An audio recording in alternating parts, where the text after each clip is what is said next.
આજે એકાદશી જેવું વ્રતનું ટાણું છે, દિવસ છે, તો આપણે બધાય આ પવિત્ર કાળને અખંડ ભજનમાં વાપરીશું. આજ તો કોઈ પ્રકારની ગંદકી શરીરે કરીને તો નહીં જ કરીએ, પણ મનમાંય ગંદકી નહીં યાદ કરીએ. નહીં આંખથી ગંદકી જોઈએ, નહીં કાનથી ગંદકી સાંભળીએ, નહીં મનમાં ગંદા ઘાટ કરીએ, અને એવા પવિત્ર રહીને એકાદશી વ્રત કરીશું. મહારાજ કે દિન કઢણી કરવી નહીં, ઢોલ લાંગણ કરવી નહીં, અખંડ ભગવાનમાં જોડાયેલા રહેવું, તો ભગવાનની પ્રાપ્તિ થાય. અને જે માયા પ્રાપ્ત થઈ છે એ તો રહેવાની જ નથી. ભગવાનની પ્રાપ્તિ થાય કે ન થાય, પણ માયા તો ટળવાની, મરવાની, દેહ ટળી જવાનો, રાખ થઈ જવાનો. આપણો આત્મા આમાં બધામાંથી ન નીકળવું હોય તો નીકળવાનો, ભાગવાનો. પણ જો ભગવાન મળી જાય તો આત્મા ઠરીઠામ થાય.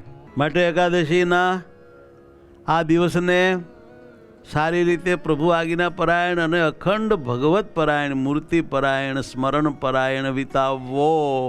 અત્યારથી ઠરાવ કરવો કે રાત્રે સૂઈએ ત્યાં સુધી અખંડ ભગવાન સંભાળવા છે, ભૂલવા નથી. કીર્તન, ભજન, કથા, વાર્તા, સેવા, આમાં ઓતપ્રોત રહેવું, નવરો નખો દ્વાળે ભાઈ. અને આજ મોબાઈલમાં તો કોઈ પ્રકારનું કાંઈ ખરાબ જોવું નહીં. ભગવાનના દર્શન કરવા, કથાના દર્શન કરવા, પણ બીજી કોઈ સાઈડમાં ફંટાવવું નહીં, સાવધાન રહેવું.